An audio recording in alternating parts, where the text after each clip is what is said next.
मेरे साथ सभी प्रेम से बोलेंगे, डॉक्टर भीमराव अंबेडकर अमर रहे।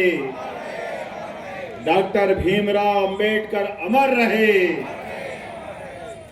आज भोपाल में डॉक्टर बाबा साहब अंबेडकर जयंती 3 दिवसीय महोत्सव के इस आयोजन में मंच पर विराजमान हमारे क्षेत्र के लोकप्रिय विधायक, भाजपा के वरिष्ठ नेता मान्यवर भगवान दास सबनानी जी, मंच पर ही मौजूद अभी जिन्होंने भाषण दिया माननीय रामू गजभिया जी, इस अवसर पर मेरे नाम राशि माननीय पाटिल साहब, इस अवसर पर ही श्रीमान बीटी गजभिया जी, श्रीमान यूजी चौटे जी, धम्मरतन सोम कुंवर जी, दिलीप कड़वे जी, वामन राव जंजाले जी, चिंतावन पगारे जी, श्री गौतम पाटिल जी और आप सबको दोनों हाथ जोड़ के नमस्कार करता हूं।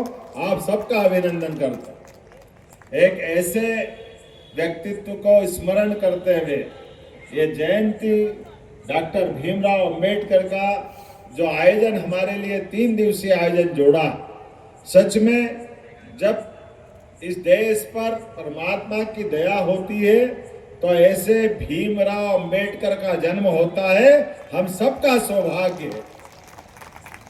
आजादी के उस दौर में जब अंग्रेजों को भगा करके देश को आजाद कराने का संकल्प चल रहा था और ऐसे समय में जब देश लगभग 1000 साल की गुलामी के बाद आजादी के तरफ कदम बढ़ा रहा था, ऐसे में हमारे समाज की कठिनाइयों का, आपस की कई सारी कमजोरियों का उचित निदान कराने के लिए सर्ववर्ग के समाज के अंदर हमारे अनुसूचित जाति, जनजाति, ओबीसी सभी वर्गों के बीच अपनी कठिनाइयों का समाधान जब तक नहीं करेंगे तब तक आने वाला समय संकट का रहेगा।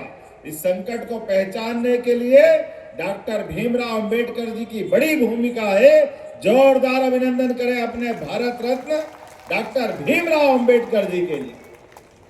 समय रहते उनने उस बात को पहचाना कि हमको हमारे समाज को एकत्रित रखना है, भारत के सभी वर्गों के बीच सम्मान का भाव रखना है, समानता का भाव लाना है, आपस की एकजुटता को बढ़ाना है।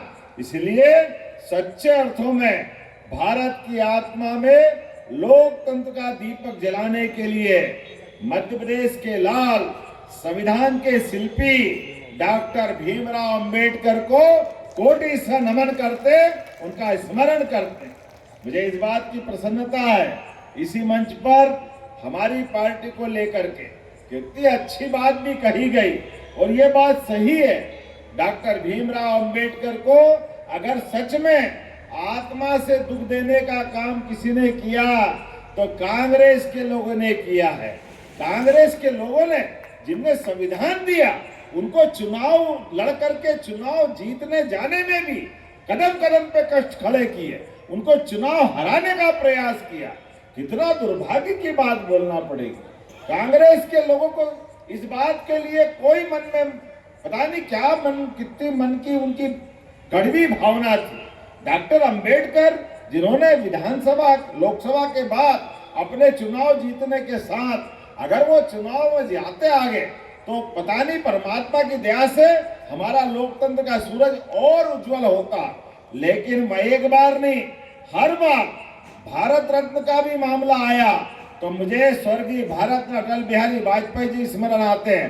जोरदार अभिनंदन करो, हमारी पार्टी ने निर्णय कराया इस देश के अंदर अगर भारत रत्न देना है तो सर्वथा योग्य कोई व्यक्ति है तो डॉक्टर भीमराव अंबेडकर है। और ये बात भी सही है, हमें इस बात का और गर्व है, स्वर्गीय बाबूलाल गौर, सुंदरलाल पटवा जी हमारे लिए आनंद की बात है।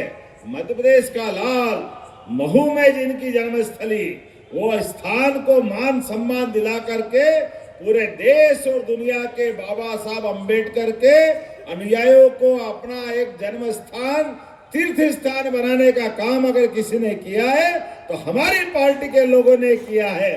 सचमुच वो मालवा का महू नामक का स्थान आज पवित्र धरती के नाते से जाना जाता है। मुझे इस बात की भी प्रसन्नता है, बाबा साहब जब अपने संघर्ष के मार्ग पे आगे बढ़ रहे थे तो पांचों वो प्रमुख स्थान, जिन स्थानों के बलबूते पर ये विधिवेत्ता, अर्थशास्त्री, राजनीतिज्ञ, सुप्रसिद्ध समाज सुधारक, भारत के पहले विधि मंत्री, भारतीय संविधान के जनक और भारतीय गणराज्य के निर्माता के पांचों पंच तीर्थ बनाने के लिए हमारी पार्टी ने पूरी ताकत लगाई और वो पांचों पंच तीर्थ बनकर के दुनिया के सामने स्थापित हुए। जोरदार अभिनंदन करें एक एक धाम के लिए। पंच तत्वों का बना हुआ ये शरीर और बाबा साहब अम्बेडकर को समर्पित वो पांचों तीर्थ जो हमने सबने नागपुर, जहां बाबा साहब का जन्म हुआ, बौद्ध धर्म का दीक्षा भूमि नागपुर, महू के बाद नागपुर और शिक्षा भूमि। मुझे इस बात की प्रसन्नता है, जब मैं लंदन गया तो मैं बाबा साहब अम्बेडकर की उस शिक्षा भूमि को भी देखने गया जहां पर उनने शिक्षा ग्रहण की। वो मकान, और मुझे बताया गया वहां के लोगों ने कि लंदन के अंदर उस मकान को बेचने खरीदने को लेकर उस कॉलोनी वालों ने बरसों तक मामले को उलझाया, लेकिन आखिरकार हमको सफलता मिली और आज वो तीर्थ बनकर के दुनिया के सामने समर्पित हुआ। और निर्माण भूमि दिल्ली, मुंबई, हमारे लिए तो आज वो समाधि स्थल का चैत्य भूमि, उसको संरक्षित करते हुए बाबा साहब की स्मृति सदैव पूरे जीवन में सब स्मरण कर सके। इसलिए आज आपके बीच में मैं केवल इतना ही बोलना चाहूंगा कि सच में बाबा साहब का वो स्लोगन जो हम सबको ताकत देता है, शिक्षा शेरनी का दूध है, जो पिएगा वही दहाड़ेगा, वाकई वो अद्भुत। हम सब उनके उस स्लोगन को भी याद रखते हैं। शिक्षित बनो, संगठित रहो और संघर्ष करो, परमात्मा करे। जब तक भारत रहेगा बाबा साहब का नाम रहेगा। बाबा साहब की जयंती की आप सबको बधाई, बहुत बहुत धन्यवाद। भारत माता की जय।